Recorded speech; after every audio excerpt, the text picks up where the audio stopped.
7 अक्टूबर को हुई Israel Hamas जंग के बाद अमेरिका ने अपना एयरक्राफ्ट कैरियर आइजनहावर रेड सी में उतारा था, क्योंकि उसे डर था कि ईरान के इशारे पर हूती रेबल्स रेड सी और गल्फ ऑफ एडन में तबाही मचा देंगे। जैसे जैसे इजराइल ने पैलेस्टाइन पर बम बरसाए, वैसे वैसे हूती रेबल्स ने रेड सी में इजराइल, अमेरिका और ब्रिटेन के जहाजों को निशाना बनाना शुरू कर दिया। अब तक 60 से ज्यादा अटैक्स हूती रेबल्स कर चुके हैं, जिसमें कई लोगों की जान भी जा चुकी है। पिछले कुछ दिनों में हमले इतने बढ़ गए कि परेशान होकर अमेरिका ने अपना एयरक्राफ्ट कैरियर आइजनहावर वापस बुला लिया है। इसकी जगह दूसरा जंगी जहाज अमेरिका उस रीजन में तैनात करेगा। लेकिन जैसे ही अमेरिका ने अपना जहाज हटाया, लाल सागर से धमाकों की खबरें आने लगी और एक चौंकाने वाली खबर आई 25 जून 2024 को, जब अरेबियन सी में यमन में ही बनी हाइपरसोनिक मिसाइल हातिम 2 से इजराइल का एक जहाज डुबो दिया गया।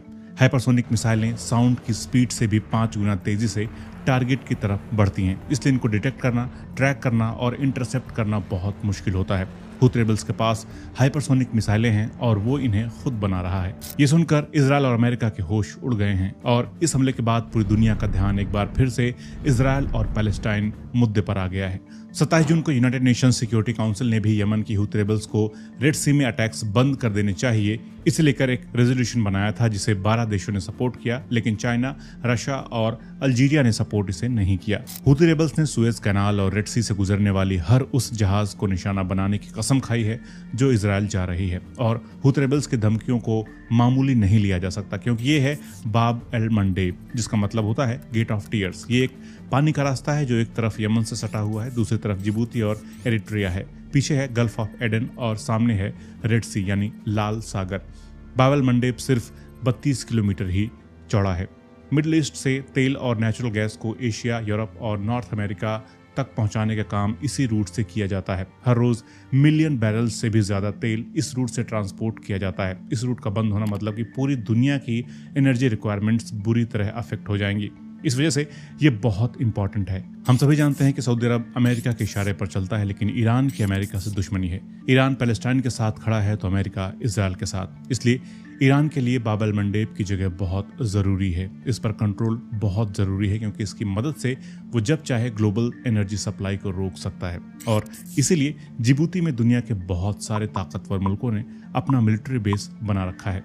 इस तरफ जिबूती है तो दूसरी तरफ यमन, और यहाँ कंट्रोल है हूती रेबल्स का, जो अमेरिका और इजराइल के शिप्स पर अटैक कर रहे हैं। आइए जानते हैं गजा पैलेस्टाइन के सपोर्ट में अमेरिका और इजराइल से कैसे लड़ रहे हैं हूती रेबल्स, कौन है ये रेबल्स, क्या है इनका इतिहास और ये क्या चाहते हैं। इसके साथ ही जानेंगे कि इंडिया इनके बारे में क्या सोचता है। Houthi rebels say they've attacked another cargo ship in the Red Sea.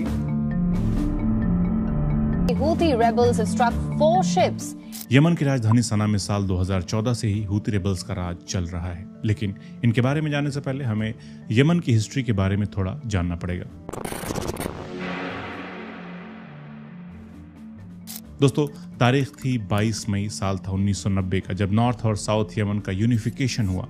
इससे पहले दोनों अलग देशों की तरह एग्जिस्ट करते थे। नॉर्थ यमन का नाम था यमन अरब रिपब्लिक, जिसको सऊदी अरब सपोर्ट करता था, और साउथ यमन का नाम था people's democratic republic of Yemen, जिसका अलायंस सोवियत यूनियन के साथ था। इसलिए सोशलिज्म से इन्फ्लुएंस्ड इकोनॉमिक पॉलिसीज थी साउथ यमन की। लेकिन जब 1990 में दोनों देशों का यूनिफिकेशन हो गया तो भी नॉर्थ और साउथ के बीच में टेंशन दिखने लगी, क्योंकि दोनों इलाकों के बीच पावर शेयरिंग को लेकर, इकोनॉमिक डिस्पैरिटी को लेकर झगड़े जैसे हालात बन गए। यूनिफिकेशन के बाद अली अब्दुल्ला सालेह को प्रेसिडेंट बनाया गया, जो नॉर्थ से थे।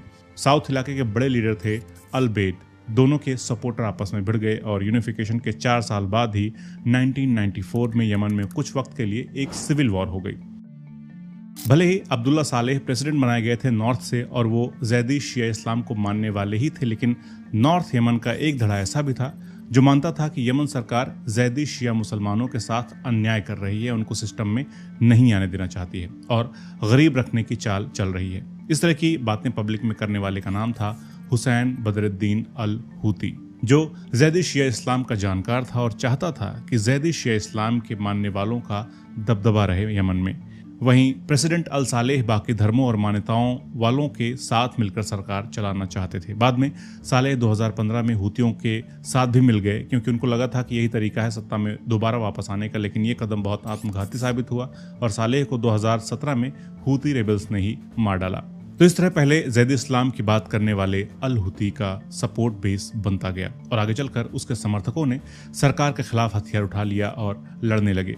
यमन के सरकार को अमेरिका और सऊदी अरब सपोर्ट करते रहे और हुती रेबल्स को सपोर्ट मिला ईरान का, क्योंकि हुती रेबल्स की लड़ाई इससे पहले यमन के नॉर्दर्न इलाके के लिए थी और 2015 में जब वॉर हुआ तो पूरे अरब दुनिया में यमन सबसे गरीब मुल्क बन गया। और आपको जानकर हैरानी होगी कि उस वक्त इंडिया ने ऑपरेशन राहत चलाया था और यमन को मदद भेजी थी। लेकिन भले ही यमन देश की लोकेशन दूर है इजराइल और पैलेस्टाइन से, लेकिन ये एक ऐसी जगह पर है जो बहुत ही स्ट्रैटेजिक लोकेशन है। हमने बात की ही बाब एल मंडेब ऐसा नेविगेशनल रूट है जिसका इस्तेमाल एशिया, यूरोप और अमेरिका तीनों करते हैं ट्रेड करने के लिए। ऐसे में हुती रेबल्स चाहें तो बड़ी मुश्किल पैदा कर सकते हैं पूरी दुनिया के लिए। और फिर इसके लड़ाके भी शिया हैं, तो ईरान ने यमन में इंटरेस्ट लेना शुरू किया और हुतियों को पीछे से सपोर्ट करना शुरू कर दिया। अब जहां से पैसे और असला गोला बारूद आ रहा हो उसका साथ देना ही था। तो जो ईरान का दुश्मन वो हुतियों का दुश्मन, इसलिए इजराइल को हुती पसंद नहीं करते हैं और ईरान के इशारे पर काम करते हैं। और यहीं से शुरू होती है हुतीज की एक्सिस ऑफ रेजिस्टेंस में एंट्री, इजराइल से दुश्मनी और पैलेस्टाइन को सपोर्ट। दोस्तों, हम पहले के वीडियो में बात कर चुके हैं कि किस तरह से पैलेस्टाइन और इजराइल के बीच में ईरान खड़ा है। ईरान पैलेस्टाइन को सपोर्ट कर रहा है और इजराइल को चारों तरफ से घेरने के लिए उसने एक्सिस ऑफ रेजिस्टेंस बनाया है। ईरान इस इलाके में अमेरिका और इजराइल के सभी दुश्मनों को सपोर्ट करता है और हथियार देता है, जैसे हमास, हिजबुल्लाह, सीरिया की सरकार, इस्लामिक रेजिस्टेंस इन इराक और यमन के हुती रेबल्स। ये एक्सिस अमेरिका और इजराइल के लिए सिरदर्द बना हुआ है, इसलिए उसको अमेरिका ने एक्सिस ऑफ इविल भी कहा था और इसे लीड करने वाले कमांडर कासिम सुलेमानी को अमेरिका ने मौत के घाट उतार दिया था। उसके बाद अभी हाल ही में दूसरे ईरानी कमांडर रेजा जाहिदी की जान ले ली, क्योंकि अमेरिका नहीं चाहता है कि ये एक्सिस ऑफ रेजिस्टेंस मजबूत हो और ईरान की धाक जम जाए इलाके में।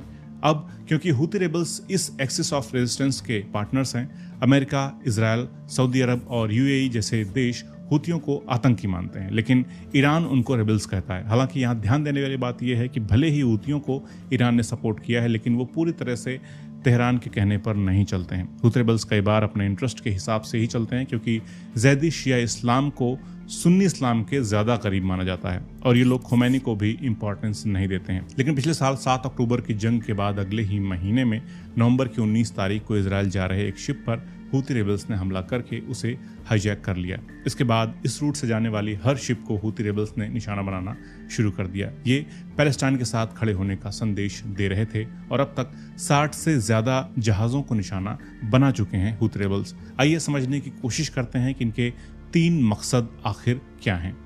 नंबर 1 है अमेरिका और इजराइल का खात्मा। ये कोर आइडियोलॉजिकल एजेंडा है हुती रेबल्स का, या फिर ये कह लें कि ये ईरान का एजेंडा है। नंबर 2 है यमन में अभी भी गरीबी है और सरकार चलाने के लिए हुती रेबल्स को पैसा चाहिए, लेकिन इस फंड के लिए उन्हें ईरान के इंटरेस्ट में काम करना होगा, इसलिए हुती रेबल्स शिप्स को निशाना बना रहे हैं। कभी एक कलाशनिकोव से 3-4 रेबल्स काम चलाते थे, लेकिन अब हाइपरसोनिक मिसाइल्स भी दाग रहे हैं।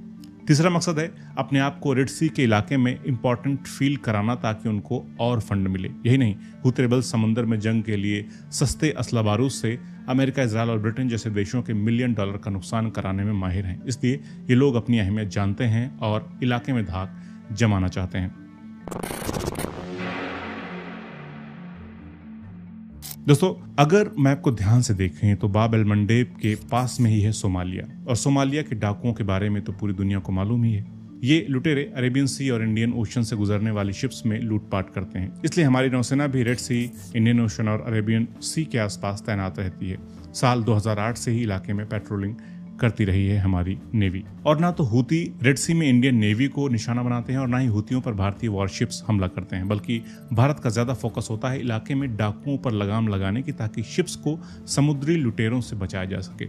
2 वॉरशिप गल्फ ऑफ एडन में तैनात हैं। 10 के आसपास वॉरशिप्स वेस्टर्न अरेबियन सी में गश्त करते हैं। इन सभी वॉरशिप्स पर सर्विलांस एयरक्राफ्ट, स्पेशल कमांडो और नेवी ऑफिशियल्स तैनात रहते हैं। दरअसल इसकी वजह है ईरान। 1947 के पहले तक हिंदुस्तान की सरहद ईरान से लगती थी और कल्चर में भी बहुत सारी सिमिलरिटीज़ हैं। एनर्जी रिक्वायरमेंट्स के लिए हिंदुस्तान ईरान पर काफ़ी डिपेंडेंट है।